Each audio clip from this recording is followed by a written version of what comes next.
তাসাব্বাহা বিকওমিন ফাহুয়া মিনহুম।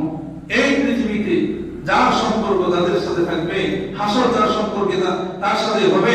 ফেরাউনের সাথে তাদের সম্পর্ক ছিল, হাসর ফেরাউনের সাথে তার হবে। নমরুদের সাথে যার সম্পর্ক ছিল, হাসর নমরুদের সাথে হবে। কামারের সাথে যার সম্পর্ক ছিল, কামারের সাথে তার হাসর হবে।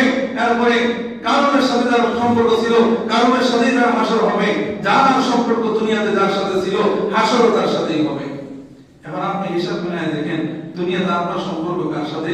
আপনার সম্পর্ক যদি ইহুদিদের সাথে হয়, আপনার সম্পর্ক যদি খ্রিস্টানদের সাথে হয়, আপনার সম্পর্ক যদি হিন্দুদের সাথে হয়, আপনার সম্পর্ক যদি ইসরায়েলের সাথে হয়, আপনার সম্পর্ক যদি মেসির সাথে হয়, আপনার সম্পর্ক যদি ব্রাজিলের সাথে হয়, আপনার হাসর তাদের সাথে হবে। বলেন ঠিক কিনা? আর যদি সম্পর্ক নবীর সাথে হয়, নবীর ওয়ারিসদের সাথে হয়, আপনার উলামায়ে কেরামের সাথে হয়, আপনার সম্পর্ক, আপনার হাসর ওই উলামায়ে কেরামের সাথেই হবে। বলেন সুবহানাল্লাহ। তাদের সাথে হবে।